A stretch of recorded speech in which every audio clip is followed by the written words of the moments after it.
ಕ್ರಿಸ್ತನನ್ನು ಪ್ರತಿಫಲಿಸುವಂತೆ ನಿಮ್ಮ ಆತ್ಮಗಳನ್ನು ವಾಕ್ಯದಲ್ಲಿ ಬಲಪಡಿಸುವ ಅನುದಿನದ ಧ್ಯಾನ. ಇಂದಿನ ಧ್ಯಾನದ ಶೀರ್ಷಿಕೆ, ಸತ್ಯವೇದವು ವಂಚನೆಯ ವಿರುದ್ಧ ರಕ್ಷಣೆ ಕೊಡುತ್ತದೆ. ಈ ದಿನದ ದೇವರ ವಾಕ್ಯ, ದೇವರ ಉಪದೇಶವನ್ನು, ದೇವರ ಬೋಧನೆಯನ್ನು ವಿಚಾರಿಸುವ ಎಂದು ಅವರು ಹೇಳದಿದ್ದರೆ ಅವರಿಗೆ ಎಂದಿಗೂ ಬೆಳಗಾಗುವುದಿಲ್ಲ.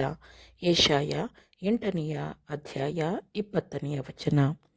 ಸುಳ್ಳು ಬೋಧಕರ ಪ್ರಭಾವ ಮತ್ತು ಕತ್ತಲೆಯಲ್ಲಿರುವ ದುಷ್ಟ ಆತ್ಮಗಳ ಮೋಸಗೊಳಿಸುವ ಬಲದ ವಿರುದ್ಧ ದೇವರ ಜನರು ತಮ್ಮ ರಕ್ಷಣೆಗಾಗಿ ಸತ್ಯವೇದದ ಕಡೆಗೆ ನಿರ್ದೇಶಿಸಲ್ಪಡುತ್ತಾರೆ.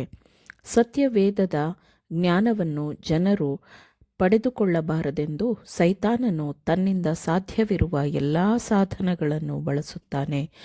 ಯಾಕೆಂದರೆ ಅದರ ಸ್ಪಷ್ಟವಾದ ಪ್ರಕಟಣೆಗಳ ಮಾತುಗಳು ಸೈತಾನನ ವಂಚನೆಗಳನ್ನು ಬಹಿರಂಗಪಡಿಸುತ್ತದೆ. ಸತ್ಯವನ್ನು ಮಿಥ್ಯವು ಎಷ್ಟು ಹೆಚ್ಚಾಗಿ ಹೋಲುತ್ತದೆ ಎಂದರೆ ಅದನ್ನು ಸತ್ಯವೇದ ಬಿಟ್ಟು ಬೇರೆ ಯಾವುದೂ ಅವುಗಳ ನಡುವಿನ ವ್ಯತ್ಯಾಸವನ್ನು ತೋರಿಸಿಕೊಡಲು ಸಾಧ್ಯವಾಗುವುದಿಲ್ಲ. ಸತ್ಯವೇದದಲ್ಲಿರುವ ಸಾಕ್ಷಿಗಳ ಮೂಲಕ ಮಾತ್ರ ಪ್ರತಿಯೊಂದು ಮಾತನ್ನು, ಪ್ರತಿಯೊಂದು ಅದ್ಭುತವನ್ನು ಪರೀಕ್ಷಿಸಬೇಕು. ದೇವರ ಎಲ್ಲ ಆಜ್ಞೆಗಳನ್ನು ಪಾಲಿಸಲು ಪ್ರಯತ್ನಿಸುವವರನ್ನು ವಿರೋಧಿಸಲಾಗುತ್ತದೆ ಮತ್ತು ಅವಮಾನಿಸಲಾಗುತ್ತದೆ. ಆದರೆ ಅವರು ದೇವರಲ್ಲಿದ್ದರೆ ಮಾತ್ರ ದೃಢವಾಗಿ ನಿಲ್ಲಬಹುದು. ಶೋಧನೆಗಳನ್ನು ಜಯಿಸಬೇಕಾದರೆ ದೇವರ ವಾಕ್ಯದಲ್ಲಿ ಪ್ರಕಟವಾಗಿರುವ ದೇವರ ಚಿತ್ತವನ್ನು ಅವರು ಅರ್ಥ ಮಾಡಿಕೊಳ್ಳಬೇಕು. ದೇವರ ಗುಣಸ್ವಭಾವ, ದೇವರ ಆಡಳಿತ, ದೇವರ ಉದ್ದೇಶಗಳ ಬಗ್ಗೆ ಸರಿಯಾದ ಗ್ರಹಿಕೆಯನ್ನು ಅವರು ಹೊಂದಿದ್ದರೆ ಮತ್ತು ಅವುಗಳಿಗೆ ಅನುಗುಣವಾಗಿ ನಡೆದುಕೊಂಡರೆ ಮಾತ್ರ ನಾವು ಆತನನ್ನು ಘನಪಡಿಸಲು ಸಾಧ್ಯವಾಗುತ್ತದೆ. ಸತ್ಯವೇದದ ಸತ್ಯಗಳಿಂದ ಮನಸ್ಸನ್ನು ಬಲಪಡಿಸಿಕೊಂಡವರನ್ನು ಹೊರತುಪಡಿಸಿ ಬೇರೆ ಯಾರೂ ಕೊನೆಯ ಆ ಮಹಾ ಸಂಘರ್ಷವನ್ನು ಎದುರಿಸಿ ನಿಲ್ಲಲು ಸಾಧ್ಯವಿಲ್ಲ. ಕೊನೆಯ ದಿನಗಳನ್ನು ಪರಿಗಣಿಸುತ್ತಾ ಜನರು ಸ್ವಸ್ಥಬೋಧೆಯನ್ನು ಸಹಿಸಲಾರದ ಕಾಲವೂ ಬರುತ್ತದೆ ಎಂದು ಅಪೊಸ್ತಲನಾದ ಪೌಲನು ಹೇಳಿದ್ದಾನೆ. ಆ ಕಾಲವು ಪೂರ್ಣವಾಗಿ ಬಂದಿದೆ. ಬಹು ಸಂಖ್ಯೆಯ ಜನಸಮೂಹದ ಜನರು ಸತ್ಯವೇದದ ಸತ್ಯಗಳನ್ನು ಇಷ್ಟಪಡುವುದಿಲ್ಲ. ಯಾಕೆಂದರೆ ಅದು ಪಾಪಪೂರ್ಣ ಮತ್ತು ಲೋಕಪ್ರೀತಿಯ ಹೃದಯದ ಆಸೆಗಳಿಗೆ ಅಡ್ಡಿಪಡಿಸುತ್ತದೆ.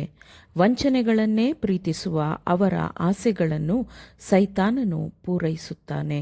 ಆದರೆ ಎಲ್ಲ ತತ್ವ ಸಿದ್ಧಾಂತಗಳ ಮಾನದಂಡವಾಗಿ ಮತ್ತು ಎಲ್ಲ ಸುಧಾರಣೆಗಳ ಆಧಾರವಾಗಿರುವ ಸತ್ಯವೇದ ಮತ್ತು ಸತ್ಯವೇದವನ್ನು ಮಾತ್ರ ಪಾಲಿಸುವ ಜನರನ್ನು ದೇವರು ಈ ಭೂಮಿಯ ಮೇಲೆ ಹೊಂದಿದ್ದಾನೆ. ವಿದ್ವಾಂಸರ ಅಭಿಪ್ರಾಯಗಳು, ವಿಜ್ಞಾನದ ತೀರ್ಮಾನಗಳು, ಸಭಾಮಂಡಳಿಗಳ ಅಭಿಪ್ರಾಯ ಇಲ್ಲವೇ ತೀರ್ಮಾನಗಳು, ಬಹುಮತದ ಧ್ವನಿ ಇವೆಲ್ಲವೂ ಅವುಗಳು ಪ್ರತಿನಿಧಿಸುವ ಸಭೆಗಳಂತೆ ಭಿನ್ನವಾಗಿರುತ್ತದೆ ಮತ್ತು ಹಲವಾಗಿರುತ್ತವೆ. ಆದುದರಿಂದ ಧಾರ್ಮಿಕ ನಂಬಿಕೆಯ ವಿಷಯವಾಗಿ ಅವುಗಳು ತೋರುವ ಪರ ಅಥವಾ ವಿರೋಧ ಇವಾವುವನ್ನೂ ಪುರಾವೆಯಾಗಿ ಪರಿಗಣಿಸಬಾರದು.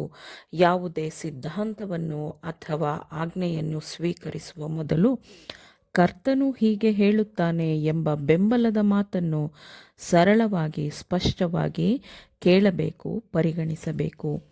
ದೇವರ ಸ್ಥಾನದಲ್ಲಿ ನಿಂತು ಮನುಷ್ಯರ ಗಮನ ಸೆಳೆಯಲು ಸೈತಾನನು ನಿರಂತರವಾಗಿ ಪ್ರಯತ್ನಿಸುತ್ತಿದ್ದಾನೆ. ಜನರು ತಮ್ಮ ಕರ್ತವ್ಯಗಳನ್ನು, ಸತ್ಯವೇದವನ್ನು ಅಧ್ಯಯನ ಮಾಡಿ ಓದಿ ತಾವೇ ಕಲಿತುಕೊಳ್ಳುವ ಬದಲು ತಮ್ಮನ್ನು ನಡೆಸಲು ಬಿಷಪ್ಗಳು, ಪಾದ್ರಿಗಳು, ಬೋಧಕರು ಮತ್ತು ಧಾರ್ಮಿಕ ಗುರುಗಳ ಕಡೆಗೆ ನೋಡುವಂತೆ ಸೈತಾನನು ಜನರನ್ನು ನಡೆಸುತ್ತಾನೆ. ನಂತರ ಈ ನಾಯಕರ ಮನಸ್ಸನ್ನು ನಿಯಂತ್ರಿಸುವ ಮೂಲಕ ಸೈತಾನನು ತನ್ನ ಇಚ್ಛೆಯ ಪ್ರಕಾರ ಜನಸಮೂಹವನ್ನು ತನ್ನ ಪ್ರಭಾವದ ಅಡಿಗೆ ತರಬಹುದು ಎಂದು ಯೋಚಿಸುತ್ತಾನೆ.